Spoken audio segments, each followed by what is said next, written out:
up, y'all? This your boy Ace here, and welcome to Afternoons Delight. So this was very interesting, y'all. Logan Paul came out, man. So in the first two videos, I talked about Montez Ford, and it was looking like at one point that Montez Ford was gonna be one of the final two. But then they did the stomp on him, which makes me believe this wasn't a real injury suffered by Montez Ford, that it was a kayfabe type injury, like a work. And because Rollins in theory being the final two makes total sense for what ended up happening with Logan Paul coming out there.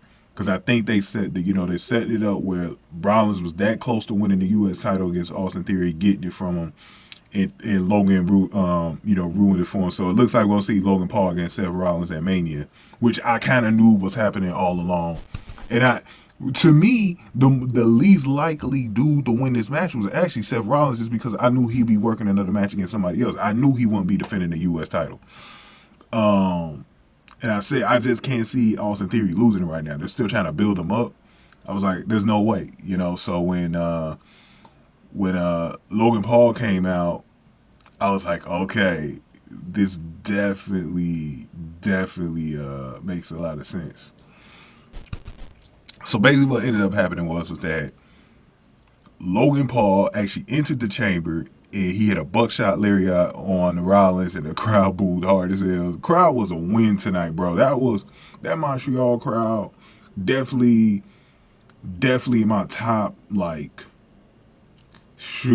Money in the Bank Chicago crowd, they're up there. They're like top 2 or top 3.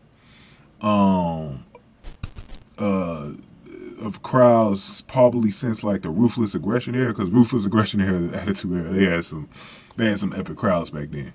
But this crowd right here, man, was so into every match.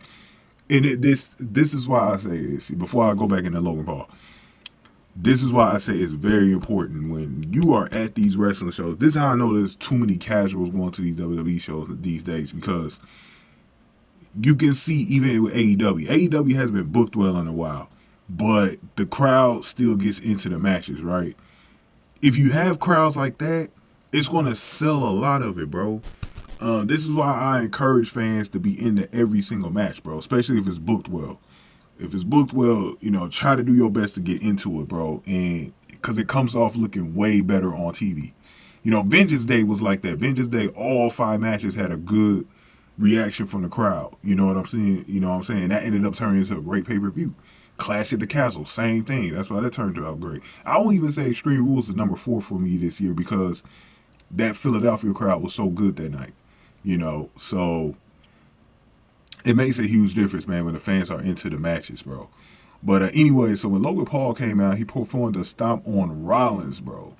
Right after that Buckshot Lariat move that he did. And then Paul left the chamber. He just kind of climbed up the side to watch. He did it like a Nikki Cross type thing, just kind of watching, with a vicious smile on his face. And then that's how Theory got the win. So I'm going to go over that match next. But let me know y'all thoughts about Logan Paul coming back. I'm going to give my little last thoughts on that, how I think this is going to go. I'll be back to wrap it up. Okay, you guys, make sure y'all going ahead and hit the like button, comment, and share the video. Also, make sure you guys also donate to the channel by hitting the thanks button below, or you can hit up the Cash App, $SAC Exchange, to send any donation to the Cash App. Here are the top donators, and you can fit yourself in this list at any time if you donate at least $2 or more. Thank you. So yeah, man, Logan Paul got his nose into this match, man, helping Theory win. Definitely setting up the beginning of this Logan Paul Seth Rollins storyline, which I think is going to be pretty fun, setting up and going into WrestleMania. And that's a perfect match for Hollywood too, man. Like, I'm glad that they actually got Logan Paul on the card, because that's definitely like a Hollywood match. I wonder what night it's going to be on. It sounds like that's a perfect night 1 WrestleMania type match. I will probably have Austin Theory fight on night 2 and that's the other thing I want to know. I'll talk about more about that in the next video, but this is going to be fun to see Logan Paul against Seth Rollins. I think this is going to be a good feud. Definitely got Hollywood written all over it, so this is going to be pretty fun, man.